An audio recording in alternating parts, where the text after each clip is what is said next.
기다립니다. 내일이면 이제 개학이죠. 뭐 여러분들은 어차피 방학이나 학기 중이나 그렇게 큰 차이가 없잖아요. 그죠? 방학 때에도 보충 수업하고 학기 중에는 열심히 뭐 학교 다니고 그렇죠. 이 방학이 끝나는 이 시점에 개학을 맞이하는 이제 이 넘어가는 이 타이밍에 개인적으로 여러분들이 좀 마음의 준비를 했으면 좋겠습니다. 뭐 늘 방학하고 개학하고 또 방학하고 개학하고 이렇게 반복을 하지만 이번 2012년 2학기를 맞이할 때에는 여러분들이 좀 특별한 마음의 준비를 하고 이번 2학기를 맞이했으면 좋겠습니다. 아마 이 자리에 있는 많은 친구들이 지난 여름 방학 동안에 여러 가지 은혜의 현장에 있었을 것입니다. 많은 친구들이 우리 청소년 무수련에 참석했었고요. 또 인도의 단기 선교팀으로 참석한 친구도 있고 헤비타트 희망이 지치기에 참석한 친구도 있고 뭐 그 외에도 외부에 있는 여러 집회나 아니면 우리 교회 안에 있는 금요철야나 또 주일날 드려지는 이 예배들을 통해서 여러분들이 아마 많은 은혜를 받았을 것입니다. 여러분들 우리가 왜 은혜를 받아야 될까요? 여러분들 거기에 대해서 한번 생각해 본 적 있습니까?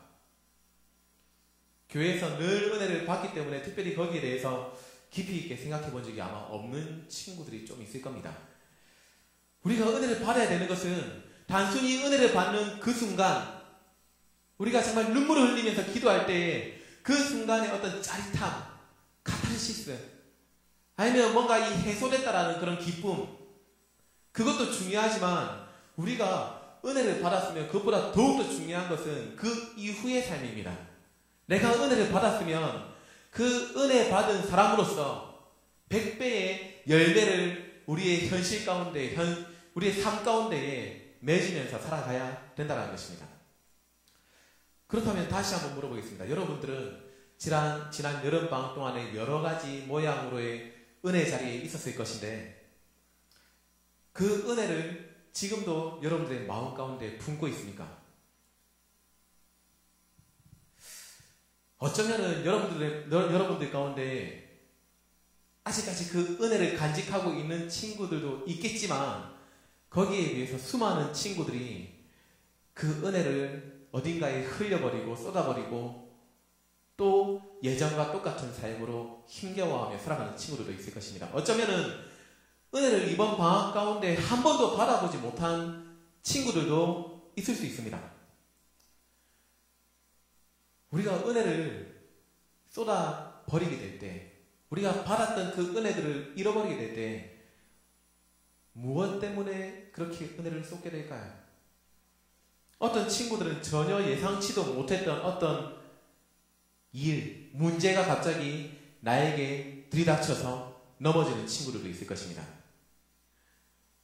내가 잘못해가지고 넘어지기도 하고요. 또 어떤 친구들은 내가 전혀 잘못도 하지 않았는데 나는 아무것도 하지 않았는데 나는 이전과 똑같이 아니 은혜 받은 모습으로 그렇게 잘 살아가고 있었는데 갑자기 외부의 어떤 문제 요인들이 다가와서 나를 넘어뜨리는 경우도 있습니다.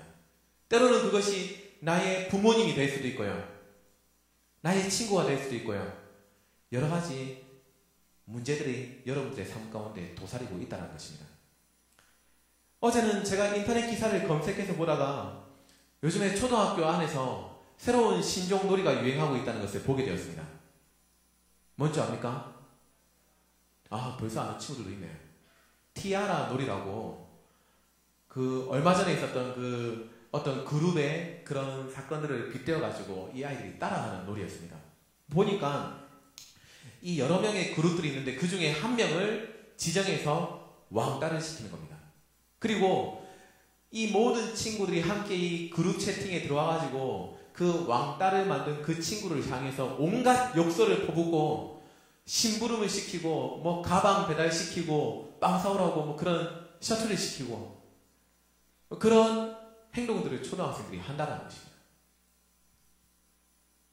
그런데 중요한 것은요, 왕따를 당하는 친구도 그렇고요, 왕따를 시키는 나머지 친구들도 그렇고 그들에게 문제가 있어서 그런 일이 생긴다는 것이 아니라는 것입니다. 흔히 우리가 왕따를 당한다고 하면은 뭔가 좀 문제가 있어 보이니까 뭔가 어떤 좀 아이들이 어울리기 어려운 그런 부분들이 있기 때문에 왕따를 시키는 경우가 있다고 생각할 수 있는데 이것은 그렇지 않다는 거죠. 정말 정상적이고 아무런 문제가 없는 그런 친구임에도 불구하고 그냥 무작위로 한 명을 지목해가지고 왕따를 시킨다는 것입니다. 더 웃긴 것은 이 왕따를 만드는 나머지 아이들도 문제가 있는 친구들이 아니라는 것입니다. 어떤 가정에 문제가 있거나 폭력적인 성향을 가지고 있거나 뭐 그런 친구들이 전혀 아닌 정말 일반적인 그런 아이들이라는 것입니다.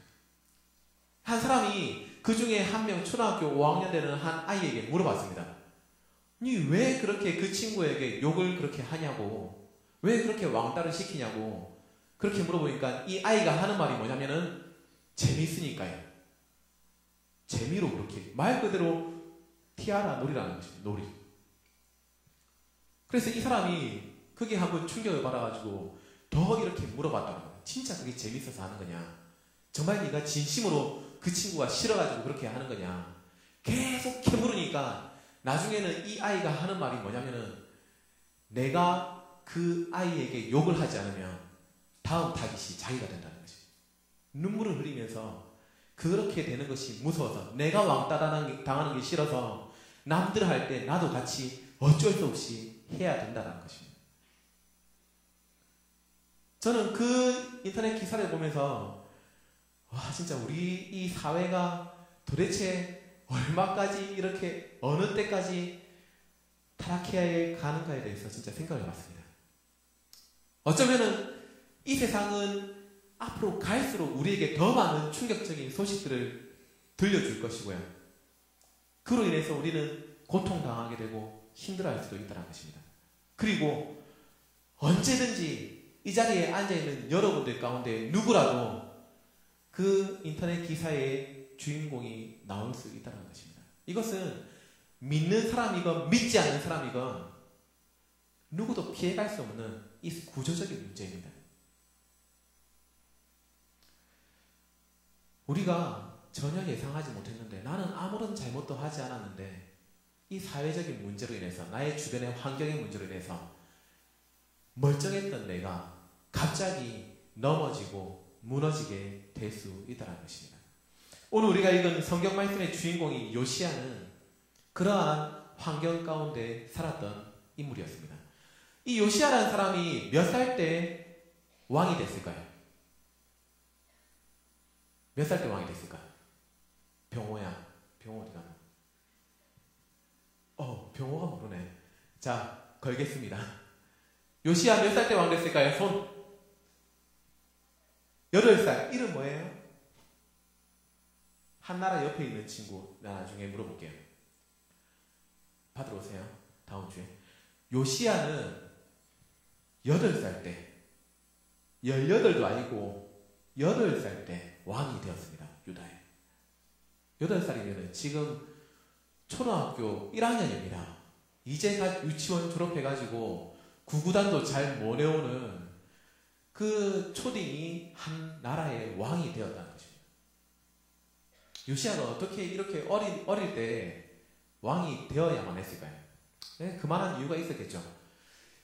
이 요시야의 가문을 보면 정말 문제가 많은 집안이었습니다. 물론 이 다윗의 혈통을 따라 난 아들이었지만 요시야의 할아버지가 누구였냐면 므낫세라는 왕이었습니다.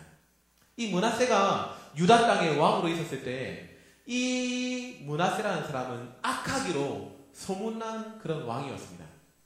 우상을 섬기고 심지어는 하나님을 섬겨야 하는 그 예루살렘 성전 안에서까지 우상을 섬길 수 있는 제단을 만들었던 왕이었습니다. 그 악함이 얼마나 심했든지 성경에서는 이 므낫세 왕 한 사람 때문에 유다에 있는 모든 백성들이 꾀임을 받아가지고 다 함께 그 우상을 섬기는 악행을 저질렀다는 것입니다. 지금 여러분들이 생각할 때는 우상 섬기는 게 악한 것인지에 대해서 이렇게 잘 매치가 안 될 수도 있는데 이 당시에는 우상을 섬긴다라고 하는 것은 그 당시에 이방의 신들은 모두 음란한 이 신들이었기 때문에 우상을 섬긴다는 것은 그런 음란한 행동까지 포함되어 있는 행동들이었습니다. 그래서 하나님께서 보실 때에는 정말 악한 행위들이었죠. 더 웃긴 것은 이 므낫세 때문에 유다에 있는 모든 백성들이 그런 악한 행동들에 동참하기 시작하는데 그게 얼마나 심했는지 그 당시에 주변에 있는 모든 이방의 나라들보다 그 악함이 더욱더 심했다라고 성경은 말하고 있습니다. 이방 나라들은 어차피 하나님을 모르니까 그들은 원래부터 이방 신상들을 섬겨왔으니까 몰라서 그렇게 한다고 하지만 이 얘네들은 하나님을 알고 있음에도 불구하고 그 하나님을 두려워하지 않고 이방 신을 섬겼다라는 것입니다. 문제는 그 아들 므낫세의 아들 아몬이 뒤를 이어서 유다의 왕이 되었는데 33장 22절을 보시면 뭐라고 되어 있냐면 아몬이 그의 아버지 므낫세처럼 하나님 앞에서 악을 행하고 우상을 섬겼다라고 그렇게 말씀하고 있습니다. 사실 아몬은 아버지 따라한 겁니다. 자기 아버지 때에 그전까지 이렇게 잘 살아오던 유다 땅이 완전히 엉망이 되어버렸고요.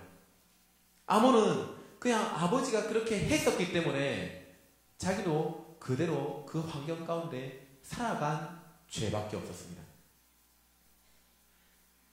하지만 아무리 내가 한 것이 아니고 내가 잘못한 게 아니고 내 아버지가 잘못했기 때문에 내가 지금 이런 상황 가운데 있다고 하지만 아몬에게는 그 상황을 다시 바로 잡으려고 하는 그러한 마음이 없었습니다. 오히려 33절, 33장 23절 마지막에 있는 것처럼 아몬은 하나님 앞에서 그 아버지 므낫세보다 더욱 범죄를 했다라는 것입니다. 중요한 것은 나의 잘못으로 인해서 내 삶에 무언가가 무너지든지 부모의 잘못에 의해서 무너지든지 다른 어떤 누군가에 의해서든지 중요한 것은 나의 삶 가운데 무너진 곳이 있을 때에 이것을 그대로 방치해놓고 그냥 무너져 있는 대로 넘어져 있는 대로 그렇게 살게 된다면 그 사람의 삶은 평생, 일평생 그 환경 가운데에서 벗어날 수가 없다는 것입니다. 내가 일어나지 않으면 누군가가 대신해서 일으켜 주지를 않는다는 것입니다. 어떤 사람은요, 보면은 안에 마음 가운데 무너져 있는 그런 모습들, 무너져 있는 것들을 그대로 남겨둔 채 그것을 좀 해결해보고 싶어서 교회 수련회 따라다니고요, 어떤 집회를 쫓아다니고 하는 친구들을 볼 때가 있습니다. 이러한 예배들을 통해 가지고 내가 은혜만 받으면 모든 게 다 해결될 거다라는 그런 기대감을 가지고 참석을 하는 것입니다. 물론 예배를 통해서, 집회를 통해서 정말 우리가 찬양하다가 기도하다가 정말 큰 은혜를 받게 되면 그 순간은 모든 게 다 해결된 것처럼 보입니다. 정말 눈물도 흘리고 막 기도하고 부르짖고 나면 이제 내가 이것이 끝나고 현실로 돌아가게 될 때 모든 현실의 상황들이, 환경들이 나를 위해 아름답게 바뀌어져 있을 것을 기대하는 것입니다. 하지만 현실이 그렇습니까? 우리가 살고 있는 이 세상은 아까도 이야기한 것처럼 갈수록 악해지고 있는 세상입니다. 정말 황폐한 곳이라고 할 수 있습니다. 수련회 때는 하나님께서 주시는 그 포근한 은혜, 그것이 있었지만 우리가 살고 있는 이 현실은 아주 냉혹한 세상입니다. 여전히 변하지 않는 그 현실 속에서 내가 가지고 있는 이 은혜와는 맞지 않는 이 괴리감을 느끼면서 결국은 또다시 무너지고 넘어져서 과거의 삶으로 돌아갈 수밖에 없다는 것입니다. 만약에 우리의 삶 가운데 이러한 것이 계속해서 반복된다면 넘어져 있다가 순간적으로 은혜 받고 또 넘어져 있다가 또 은혜 받고 이것을 계속해서 반복하다 보면 우리의 삶이 좀 나아질까요? 그렇지 않습니다. 이것은 무너진 것을 그대로 놔둔 채 우리가 은혜를 채우려 한다면 이것은 구멍난 독에다가 끊임없이 물을 붓는 행위와 똑같은 것입니다. 아무리 물을 갖다 부어도 그 독에 물을 조금 더 채울 수 없는 것처럼 우리의 삶 가운데 무너진 곳이 있다면 우리가 아무리 은혜를 받아도 그 은혜는 쏟아버릴 수밖에 없다는 것입니다. 결국 그런 사람들이 나중에 가는 곳이 어딘 줄 아십니까? 조금 더 자극적인 것, 좀 더 기적적인 모습들, 뭔가 예언을 해주고 치유의 역사들이 일어나는 그런 집회들을 쫓아다니게 된다는 것입니다. 하지만 이 요시야의 아버지였던 므낫세의 아들이었던 아몬에게는 일시적으로라도 은혜를 좀 사모하는 그런 마음조차도 없었습니다. 그 마음 가운데 전혀 자기의 무너진 곳을, 아버지 세대 때부터 무너져 있는 것들을 보수하고자 하는 마음이 없었던 것입니다. 자신은 그냥 이 환경 그대로, 지금 여기가 좋사오니 그냥 있는 그대로 살겠다라고 그렇게 마음을 먹은 것입니다. 아무런 죄책감도 없이 마음껏 죄를 범하고 악한 모습들을 보이고 하나님께서 보고 계시는데도 불구하고 마치 안 보시는 것처럼 죄를 범했던 그 아몬 왕의 제후는 결국 하나님에 의해서 죽임을 당하게 되었습니다. 아무리 악한 왕이었지만 그래도 이 8살밖에 안 된 요시야에게는 죽인다는 그 아몬 왕은 자기의 아버지였습니다. 그 악함 때문에 죽임을 당했음에도 불구하고 그 어린 나이에 아버지를 갑자기 잃는다는 것은 굉장히 큰 충격으로 다가왔을 것입니다. 그리고 그 충격을 어떻게 좀 이렇게 다스릴 새도 없이 8살의 어린 나이에 요시야는 한 이 유다라는 나라의 왕의 자리에 오르게 된 것입니다. 요시야에게 맡겨진 이 유다 나라는 이제는 완전히 폐허와 같은 상황에 처하게 되었습니다. 그 나라의 상징과도 같았던 가장 핵심적인 건물이었던 예루살렘 성전, 하나님을 예배하던 그 예배당, 그곳은 우상 숭배와 이 우상을 섬길 수 있는 제단들로 완전히 더럽혀져 있었고 무너져 있는 가운데 있었습니다. 이런 절망적인 상황 가운데 요시야는 어떻게 했을까요? 34장 3절 말씀을 보시기 바랍니다. 요시야가 8살 그때는 너무 어렸기 때문에 뭐 할 줄 아는 게 없었겠죠. 하지만 어느 정도 시간이 지나고 3절 말씀에 보시면 요시야가 왕위에 있은 지 8년에 이제 8년이 지나간 겁니다. 나이로 16살. 여러분들 거의 한 1학년 정도 나이 정도 되겠죠. 요시야가 16살 됐을 때 무엇을 했습니까? 그의 조상 다윗의 하나님을 비로소 찾고, 사실 그 전까지는 너무 어렸기 때문에 무엇을 해야 할지 아무것도 몰랐던 이 요시야 왕이 여러분들과 비슷한 나이가 되었을 때 16살 때 드디어 자신의 지방과 나라와 주위에 있는 모든 것들이 다 무너져 있는 그런 모습들을 보고 내가 붙잡을 곳은 하나님밖에 없구나, 하나님을 찾기 시작한 것입니다. 그리고 거기에서 멈추는 것이 아니라 요시야 왕이 12년째 되었을 때, 나이로는 20살이겠죠. 20살이 되었을 때 드디어 유다와 예루살렘 모든 지역에 우상들을 제거하고 산당들을 없애고 청결하게 하는, 깨끗하게 만드는 작업을 하기 시작했습니다. 그리고 18년째 되었을 때, 요시야 왕이 26살 때, 할아버지 때부터 2대에 걸쳐서 지금까지도 무너져 있었던 그 예루살렘 성전, 황폐한 그 성전을 보수하기 시작한 것입니다.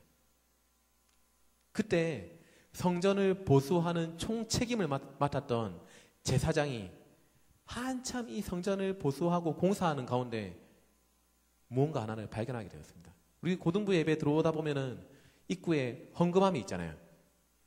그때에도 예루살렘 성전의 입구에 보면 헌금함이 가라랗게 이렇게 놓여 있었습니다. 하지만 이미 수십 년 동안 성전에서 예배를 드리는 사람들이 없었기 때문에 그 헌금함 안에 무엇이 들어있는지 아무도 관심조차 갖지 않았던 그런 때였습니다. 그때 이 성전을 보수하다가 제사장이 헌금함 안에서 책을 발견하게 되었습니다. 율법책. 이 당시에는 성경이라고 하면 바로 모세의 이 창세기, 출애굽기, 레위기, 민수기, 신명기 이 5경을 말하는 것이었습니다. 이 모세의 율법책을 제사장이 드디어 발견하게 된 것입니다. 이 제사장이 율법책을 이 왕의 신하였던 이 서기관에게 전달해주고 이 서기관은 그 율법책을 받자마자 요시야 왕에게 찾아가서 그 말씀을 그 자리에서 바로 읽어줬습니다. 사실 요시야는 그전까지는 하나님을 찾았고 하나님을 믿었지만 하나님께서 하신 말씀에 대해서는 자세하게 들어본 적이 없었던 것입니다. 그 율법책의 말씀들, 창세기부터 신명기까지에 있는 그 율법들, 하나님의 말씀들을 듣고 있는데 요시야는, 그 왕은 그 자리에 가만히 앉아 있을 수가 없었습니다. 그 말씀을 듣자마자 자기의 옷을 찢고 사람들이 그렇게 많은 자리에서 왕의 채통도 잊은 채 통곡을 하며 눈물을 흘리게 되었습니다.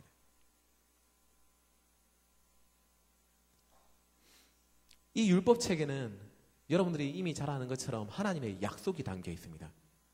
너희가 만약에 자로나 우로나 치우치지 않고 나 여호와만 섬기며 여호와 앞에서 떠나지 않는다면 나도 결코 너희들을 버리지 않겠다. 내가 끝까지 너희들에게 복을 내려주겠다.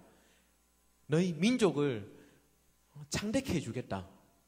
라는 그런 복들이 있었습니다. 거기에 반해서 만약에 너희들이 나를 떠나게 되면, 우상을 섬기게 되면 나도 너희들을 버리겠다. 너희들에게 재앙을 내리겠다라는 하나님의 어떤 경고의 메시지가 들어있었던 것입니다.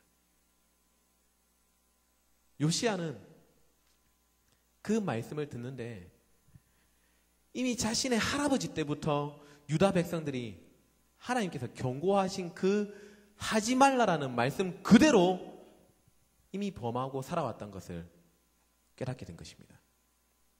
이제 하나님의 재앙이 임하는 것은 불보듯이 뻔한 일이었죠.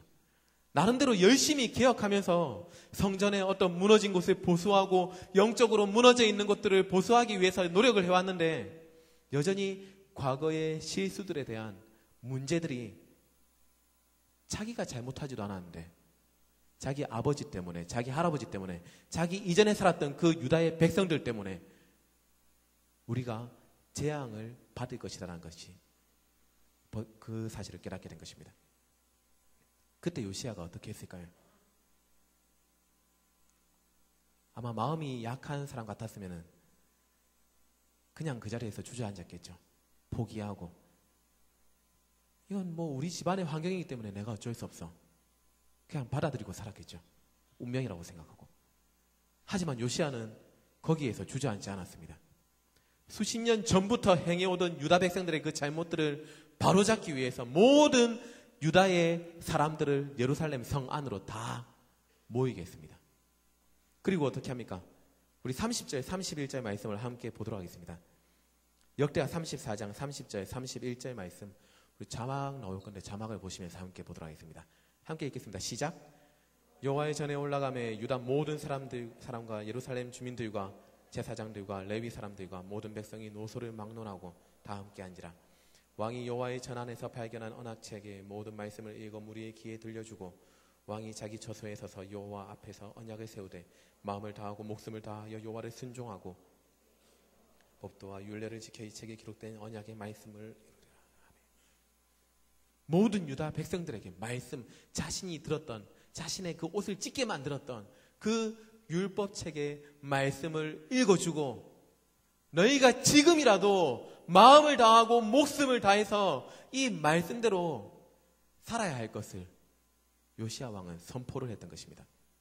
이때부터 이 유다 땅 가운데 놀라운 일들이 일어나기 시작합니다. 그들이 말씀 앞에 순종하기로 결단하고 말씀대로 그대로 살겠다라고 마음을 먹은 그때부터 하나님께서 명령하신 그 절기들, 그 율법들을 그대로 지키는 것을 볼 수 있습니다.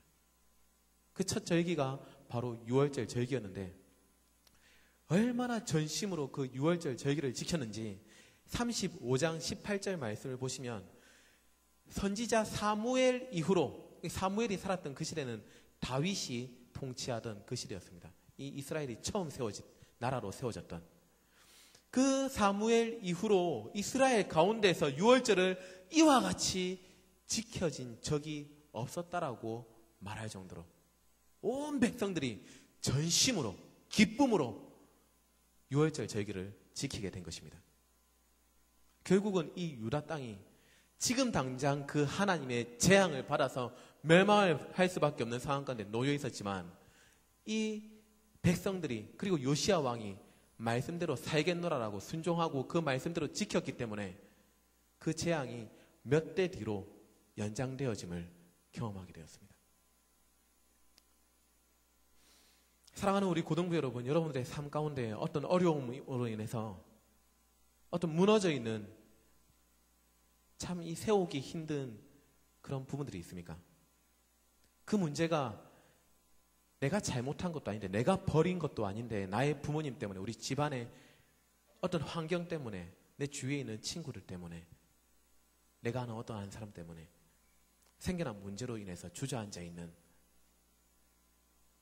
친구들이 있습니까? 나는 이런 환경에서 태어났기 때문에 나는 이때까지 이런 환경 가운데서 자라왔기 때문에 나는 평생 여기에서 벗어날 수 없어. 어쩔 수 없어. 그냥 생긴 대로 나는 살아야지 하는 친구들은 평생 그 환경의 노예가 될 수밖에 없습니다. 이것이 그냥 노예로 끝나면 상관이 없는데 환경의 노예가 된다라는 것은 지금의 환경을 노예, 종으로서 지금의 그 환경을 주인을 삼겠다라는 것입니다. 믿는 사람으로서 당연히 예수님을 주인으로 삼고 살아야 되는데도 불구하고 내 삶을 가로막고 있는 무너뜨리게 만드는 환경을 주인 삼아 살게 된다는 것입니다. 이것은 마치 하나님을 저버리는 그 요시야 이전의 세대들이 했던 그 죄악들과 똑같은 행위라고 할 수 있습니다. 사랑하는 우리 고등부 여러분, 여러분들이 이야기를 시작하기에 앞서서 먼저 여러분의 무너진 곳들, 이렇게 넘어져 있는 그런 부분들을 보수하시기 바랍니다. 정말 진심으로 여러분이 무너진 곳들을 세우기를 원하신다라면 먼저 여러분들이 하나님의 말씀 앞으로 나오시기 바랍니다. 요시야가 자신과 이 유다의 위기 가운데에 모세의 율법책을 읽고 그 말씀 앞에 순종함으로 다시 무너졌던 부분들을 세울 수 있었던 것처럼 여러분들도 말씀 앞에서 나의 무너져 있는 부분들을 세우시기 바랍니다. 이를 위해서 여러분들이 좀 성경책도 많이 읽으시기 바랍니다. 그냥 폼으로 액세서리로 이렇게 들고 다니는 것이 아니고 학교에도 가져가가지고 열심히 좀 읽고 말씀대로 좀 살려고 노력을 하시기 바랍니다. 그리고 그것보다 더욱더 중요한 것은 말씀 중에 진짜 말씀을 여러분들이 만나시기 바랍니다. 그것이 무엇인 줄 아십니까? 요한복음 1장 14절 말씀 함께 보도록 하겠습니다. 같이 한번 읽겠습니다. 시작. 말씀이 육신이 되어 우리 가운데 거하심에 우리가 그의 영광을 보니 아버지의 독생자의 영광이요 은혜와 진리가 충만하더라. 말씀이 육신이 되어서 우리와 같은 사람이 되어서 우리 가운데 거하시는데 그의 영광을 보니 누구라고 말씀하고 있습니까? 독생자. 하나님 아버지의 독생자. 예수 그리스도. 다시 말해서 지금 이 시대의 진정한 말씀 중에 진짜 말씀은 바로 예수님이라는 것입니다. 사랑하는 우리 고등부 여러분, 결국 우리가 우리의 삶 가운데 무너져 있는 곳들을 보수하기 위해서는 우리는 예수님께로 돌아가야 합니다. 수련회나 어떤 특별한 집회에서만 매주일 드려지는 이 예배에서만 우리가 예수님을 만나고 예수님의 십자가를 생각하고 예수님을 의지하고 살고 나머지 월요일부터 토요일까지의 삶은 이 교회에서 만났던 예수님은 교회에 그냥 빠이빠이 하고 다시 월요일부터 토요일은 나 혼자서 그렇게 살아가는 그러한 삶 말고요. 날마다 주중의 삶 가운데에도 월, 화, 수, 목, 금, 토 어느 곳에 있든지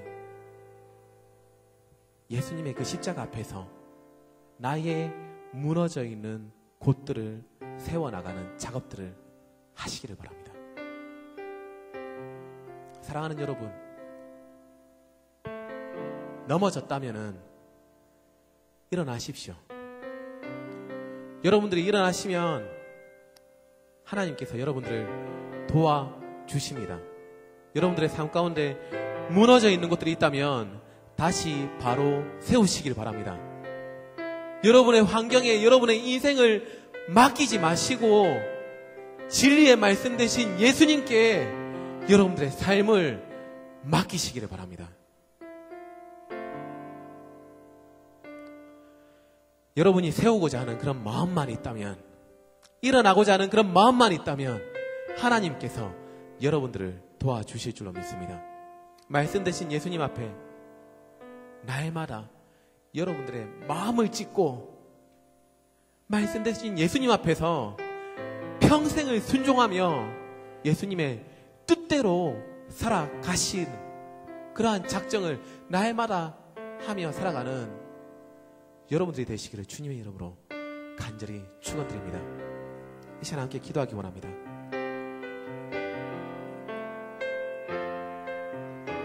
우리 그 자리에서 다 일어나셔서 함께 이 시간 기도하겠습니다. 여러분들의 마음 가운데 낙심한 마음이 있습니까? 상한 마음이 있습니까? 무너진 마음이 있습니까? 그렇다면 말씀 대신 예수님 앞으로 나오시기 바랍니다. 예수님 앞에서 여러분들의 그 상한 마음, 아픈 마음을 찢으시기 바랍니다. 요시야 왕이 그랬던 것처럼 그 예수님 앞에서, 말씀 앞에서 통곡을 하시기 바랍니다. 예수님께서는 여러분들의 마음을 지금 이 시간에도 회복시켜 주시기를 원하십니다. 여러분들이 넘어져 있는 대로 환경 가운데 노예가 되어 있는 그 상태대로 살아가기를 원하지 않으신다라는 것입니다. 이 시간 함께 기도할 때 주님, 나의 마음을 좀 만져주시옵소서. 내가 다시 말씀으로 돌아갈 수 있도록 나를 인도하여 주시옵소서. 날마다 은혜 가운데 예수님과 동행하며 살아갈 수 있도록 나를 붙잡아 주시옵소서. 우리 말씀을 생각하시면서 다 함께 주여 한번 부르시고 동성으로 기도하겠습니다. 주여, 하나님 저는 감사드립니다. 아버지 우리의 마음을 붙잡아 주시옵소서. 아버지 우리가 날마다 말씀을 붙잡고 나아가게 해주시옵소서. 아버지 우리가 이 환경 가운데 굴복하며 환경 앞에 우리가 노예가 되어서 살아가는 것이 아니라 날마다 예수님을 바라보면서 말씀 앞에 순종하며 우리의 무너진 부분들을 다시 한번 일으켜 세우며 나아갈 수 있는 우리 모든 것을 소리내게 해주시옵소서.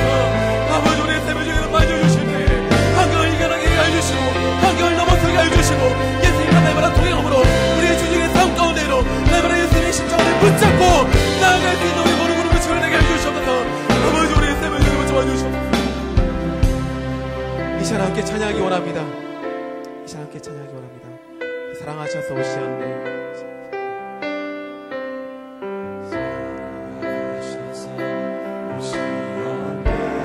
말씀하신 대로 본이 되신 예수 얼마나 아프실까.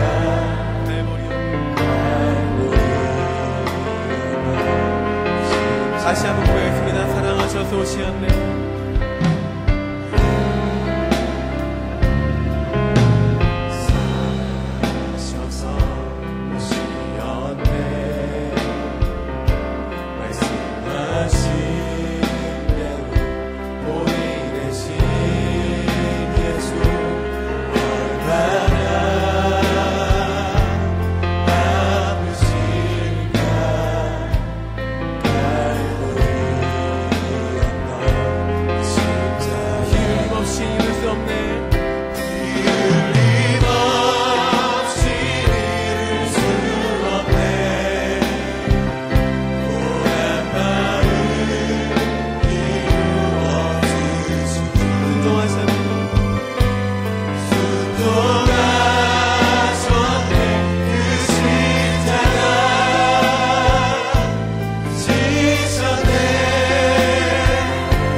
당하셔서 오시었네.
다시 한번 기도하기 원합니다.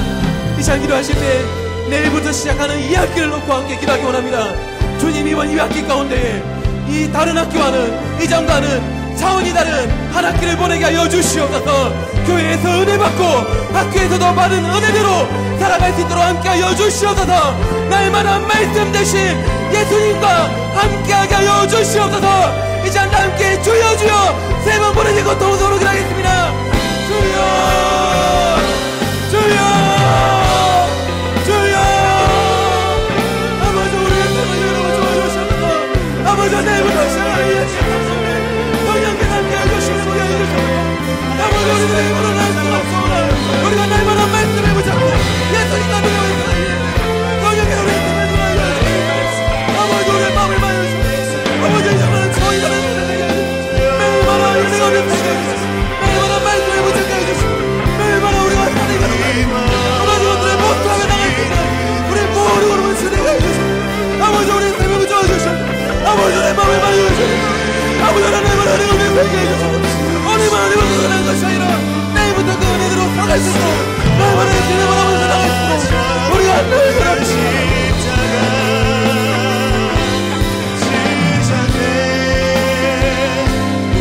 함께 고백하겠습니다. 비을 없이 이룰 수 없는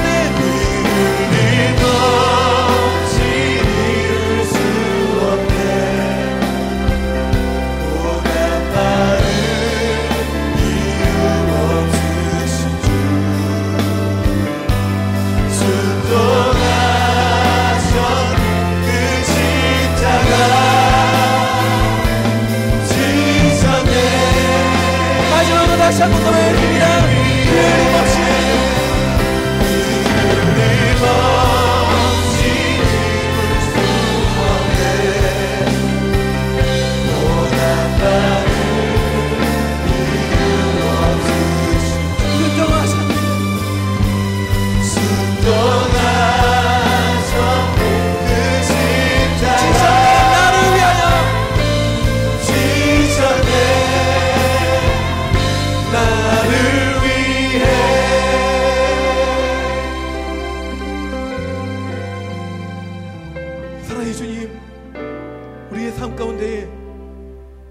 잘못이 아님에도 불구하고 무너져 있었던 것들, 부모의 잘못으로 인해, 다른 사람들의 잘못으로 인해, 남의 잘못 때문에 그러하다라고, 내 환경은 이미 이렇게 정해져 있기 때문에 어쩔 수 없노라고 환경 가운데 타협하여 살아왔던 우리의 연약함, 우리의 나약함을, 우리의 악독함을 주여 용서하여 주시옵소서.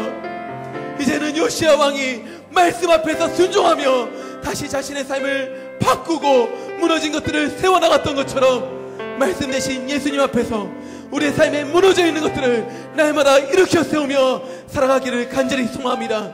주일만 그러한 삶을 사는 것이 아니라 월요일부터 토요일까지 주중의 모든 삶 가운데 내일부터 시작하는 이 학기 동안에 한 학기의 삶 동안에 우리가 날마다 예수님과 동행하며 말씀 가운데 순종하며 나의 삶 가운데 무너져 있는 것들, 쉽게 박히지 않는 그 모든 환경들을 날마다 바꾸어 나가며 살아나갈 수 있는 우리 모든 주의 자녀들 되게 하여 주시옵소서.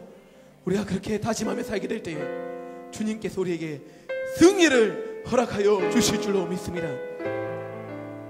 이제는 우리 주 예수 그리스도의 은혜와 하나님 아버지의 크신 사랑과 성령님의 교통하심이 승리의 기도를 하고 승리의 자리를 사모하고 승리의 징표를 붙들고 승리의 말씀 앞에 날마다 순종하며 살아가기를 소망하는 우리 모든 고등부 지체들과 선생님들 머리 위에 이제로부터 영원토록 함께 하시기를 간절히 축원하옵나이다.